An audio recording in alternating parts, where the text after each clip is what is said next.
Time for another board game review, and this time we have 4 Smash Up expansions. These were sent to me by AEG and are designed by Paul Peterson. Let's see if I can pick up all 4 of these without dropping them. Wow, look at all the Smash! Now, I have played the base game of Smash Up, but what's kind of nice about the expansions is that they're actually standalone. Like, you could buy one of these and play the game, because all you need are 4 different factions, because you mix them up, and each of these comes with 4 factions. Now, I don't actually own the base game, but this video is going to kind of serve as almost like a review of kind of like Smash Up in general, because they all play the same in terms of the base rules. So I'm going to explain how to play Smash Up, what I think about Smash Up, and then I'll dive into what I think about each expansion on their own. Talk about sort of which factions I liked, how I thought about the overall set, and actually my pal Jay is also going to be helping me with talking about some of his thoughts on some of the factions as well. So yeah, let's just dive into how to play Smash Up first off. So in Smash Up, you're trying to take these bases. These bases will give you a certain number of points depending on how much power you have at each base when they break. I'll explain that later. To start, each player will pick 2 different factions. Here we've got the Bears and the Steampunk, and you're going to shuffle them into a deck. Each player draws 5 cards from their decks and puts them in their hand. So on your turn, this is what you do. Some abilities happen at the start of the turn. If they do, they do. But most turns, all you're going to do is you're going to look at your hand and you're going to play 1 minion, 1 action, or play 1 of each for free. You can play them in any order. You don't have to play any cards. So I could play Cub Scout. They've got an ongoing effect. After another player's minion moves here, if it has less power than this minion, destroy it. So I could be like, all right, I'm going to place Cub Scout in the Dread Gazebo. Now, each base, and there's a deck of bases with each set, comes with different sort of like conditions. Like the Dread Gazebo, players cannot play actions on this base. The Workshop, when a player plays an action card on this base, they may play an extra action. And Tortuga, the runner-up may move one of his or her minions to the base that replaces this base. Now, I can play a minion here, and then I could play an action. Like Aggro Motive. Play on a base, ongoing. If you have a minion here, you have +5 power here. So, bam, play it down here. Now, I have 3 power, +5 because I have a minion here, 8 power. This is the break point. After you've played your cards, then you check to see whether any bases are ready to score based on their break point. If they are, you must start scoring. If not, then at the end of your turn, you draw 2 cards from your deck. If you run out of cards in your deck, shuffle your discard pile and make your new deck. And then that's it for a turn. Very simple. Play an action, play a minion. Now I'm just going to set up a break point here. So if we have some of these ghosts here, they're all 3 each, 9, 12, 17. And let's say on the other player's turn, they put down another Cub Scout. So now, the total power at the end of the turn is 20. It's 3, 6, 11, 14, 17, 20. So, it's fine. It's reached the break point.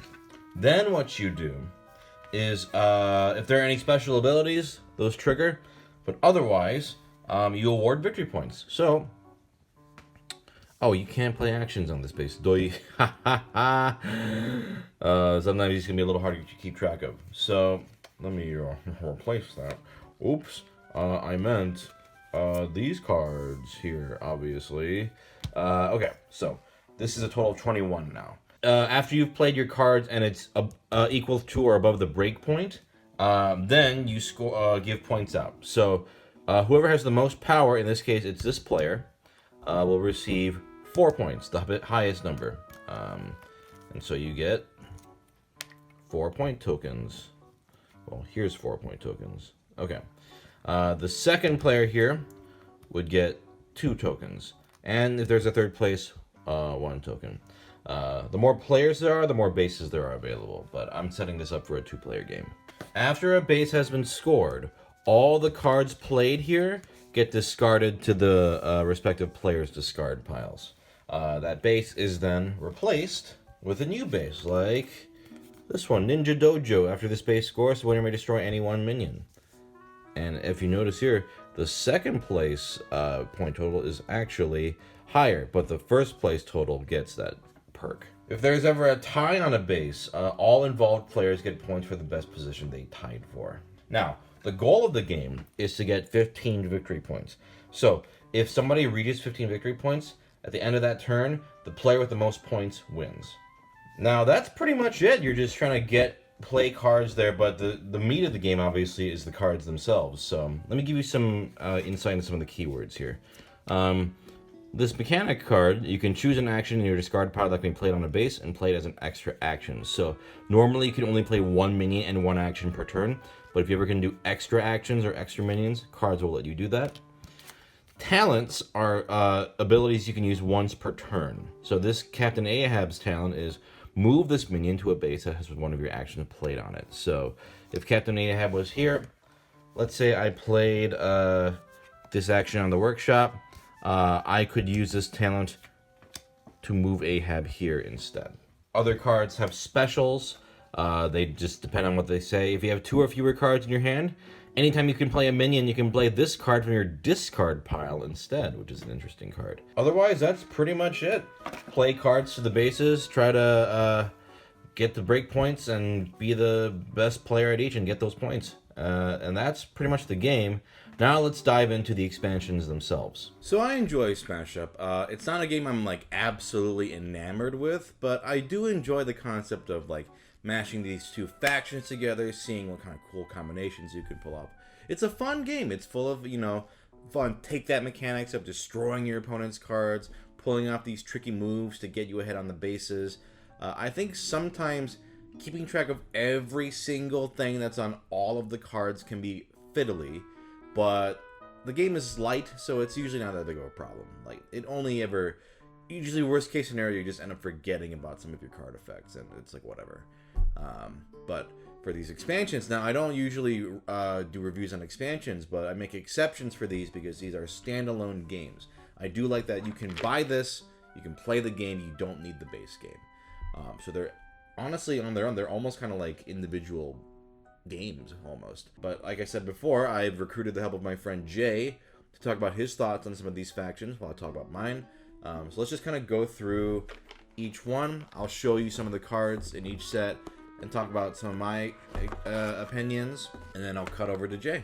Like I said before, each set comes with a different set of bases, and then I'm just gonna pull some random cards from each faction. So let's go into Awesome Level 9000 first. For the Ghost, we've got Spirit, choose a minion. You may discard cards equal to its power to destroy it. Haunting, if you have 2 or fewer cards in your hand, this minion has +3 power and is not affected by other players' cards. Incorporeal, play on one of your minions. Ongoing, this minion is unaffected by other players' cards. A lot of the cards in this set are about sort of like getting your hand down to the 2 or fewer cards and also doing tricky things with ghost actions. We've got, for the Killer Plants, we've got Choking Vines, play on a minion, ongoing at the start of your turn, destroy this minion. Water Lily, ongoing, draw a card at the start of each of your turns, only use 1 Water Lily's ability each turn. Blossom, play up to 3 extra minions that all have the same name.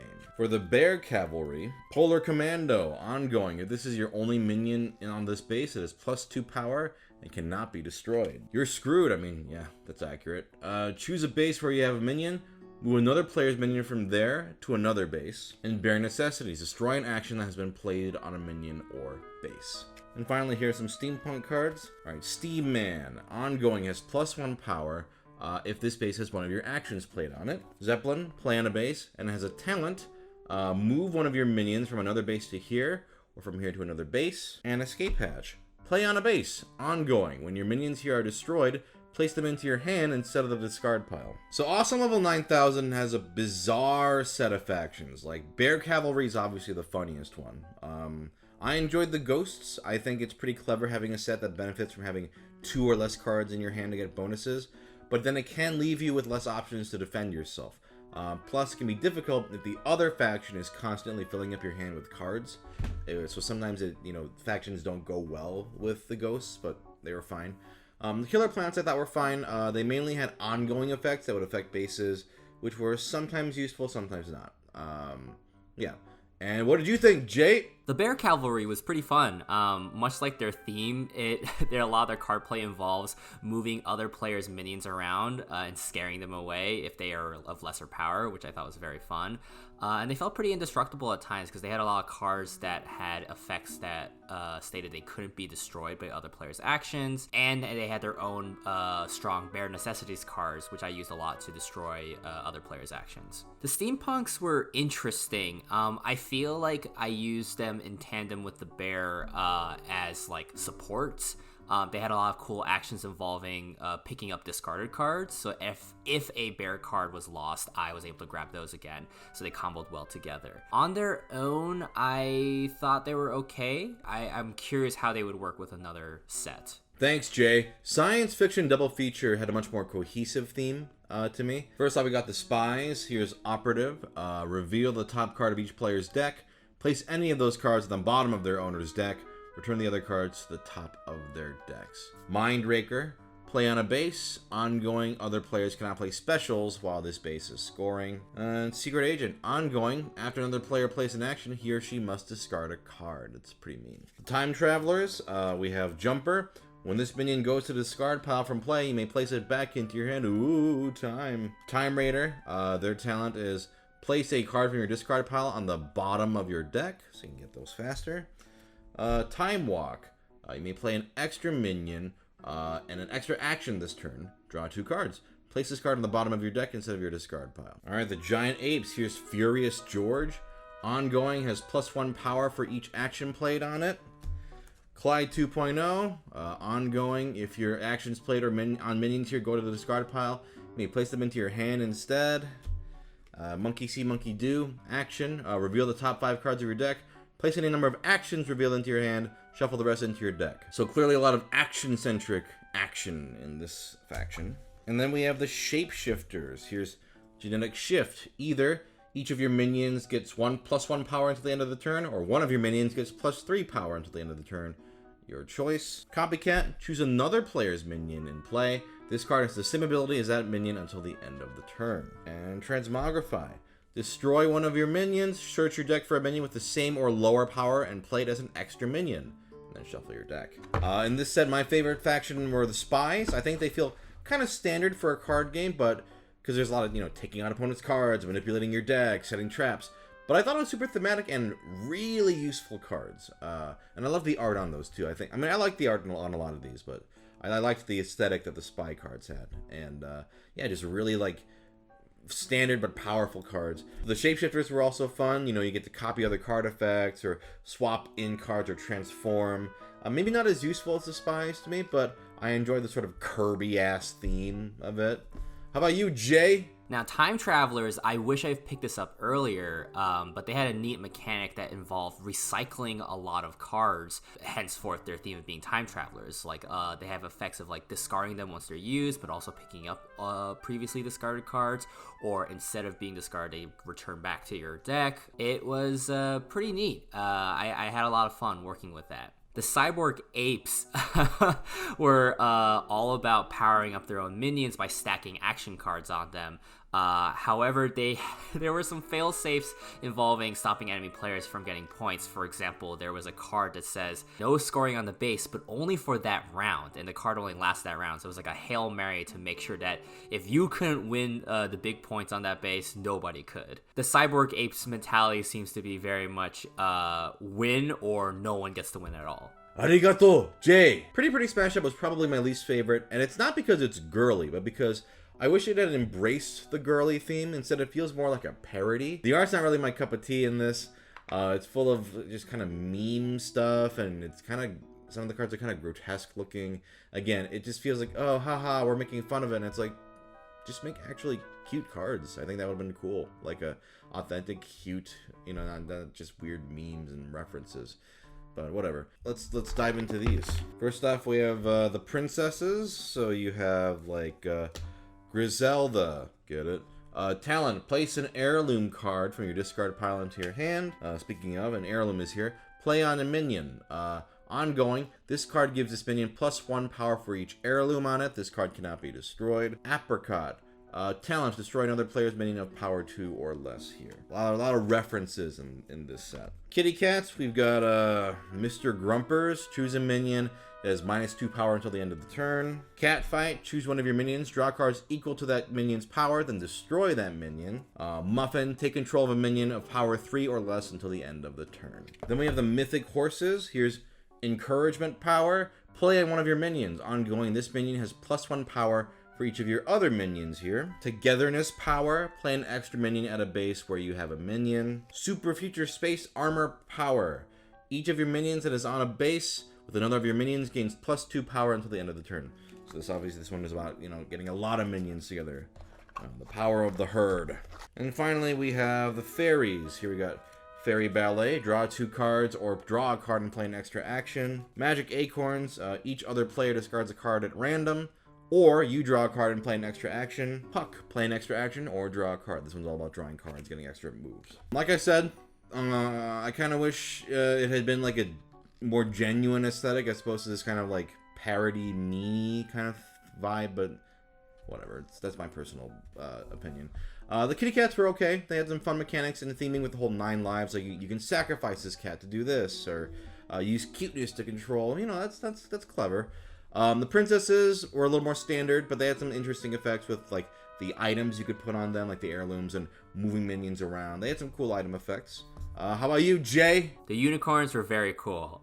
They have power-ups for having minions already present, and they have a really big togetherness is power mentality. The more minions you have on a base, the better collectively they all work together. It definitely helped out. The fairies were absolutely ridiculous. They have a lot of drawing card mechanics or optional extra action mechanics. A lot of cards would say, hey, either draw a card or have an extra action. So that led to a lot of chaining of, you know what, I'm just going to play this action and I'm going to play another action, just keep stacking on, play this extra card in order to draw another card or do another action. It just kept chaining together, and I got to take over a base pretty quickly, or at least have a head start on a base pretty quickly. They also had a lot of actions and effects that were enchantments in a sense of like, oh, you can either give +1 power counters to everyone, including the enemy players, or -1 power counters to everyone, including yourself. It's kind of similar to the Cyber Apes Hail Mary strategy, but as an ongoing effect. Jay, why would you say that? No, I'm just kidding. Thank you, Jay. All right. And finally, my favorite of the 4 expansions is Monster Smash.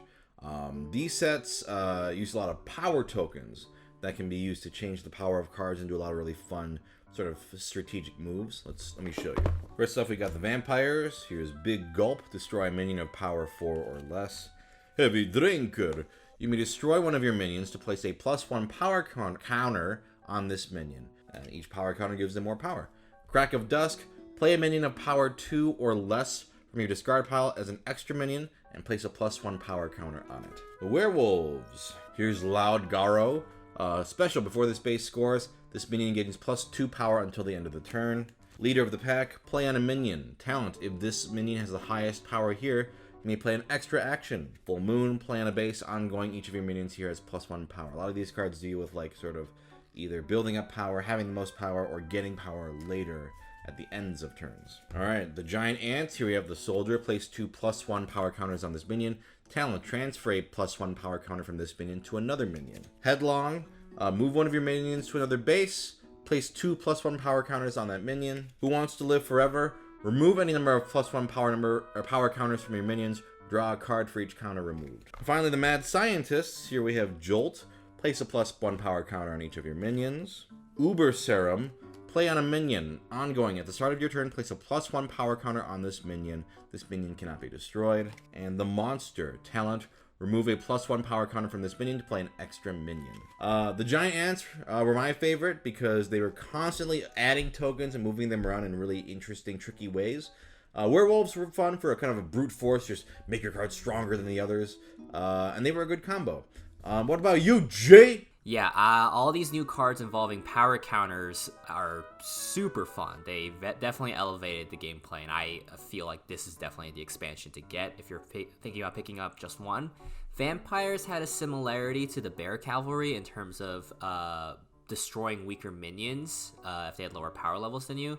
But with the power counters, the vampires definitely had a lot of actions involving building up power, matching the motif of, I guess, draining blood or whatever, life essence from their victims. There were a lot of cards that helped disadvantage minions, such as giving them more power counters if the opponent had more power than they did. Ultimately, the vampires were super fun. They just have a lot of abilities that were just collecting power counters in order to get stronger. Mad Scientist was, I feel like, a better version of the Steampunks, where they are a great support set, a lot of power-ups, and their strategy seemed to be they have this low-level minion, I believe called Igor, that was power level 2, but their whole deal was sacrificing Igor cards in order to power up other minions and give them other power counters. They were similar to vampires. They like siphoned power counters off of each other in order to empower others. I guess the idea of giving like life to each other, like a mad scientist.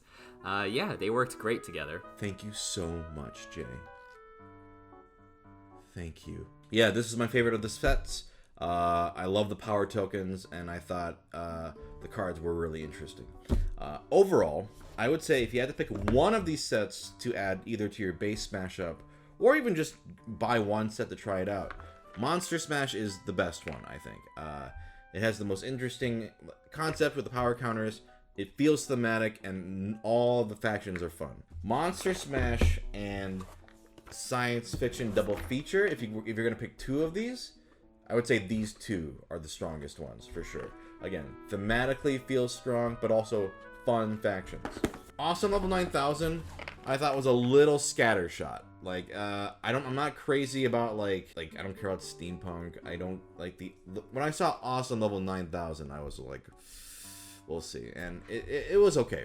I'm not crazy about the factions in this, except maybe Bear Cavalry, but otherwise, I think this is fine. And then I wasn't big on the direction of Pretty Smash Up. I think this could have been like a really interesting set, and instead it kind of just is like, I don't know, making fun of itself. I didn't care about that. Some okay factions in it, but also if the factions had been good, it would have made it up for me. But the factions are, you know, all right. They didn't stand out to me as much as the first two. But yeah. So that's my review on Smash Up in general, and these 4 Smash Ups. I had fun with these, but these two are the clear winners of the bunch. All right, see ya.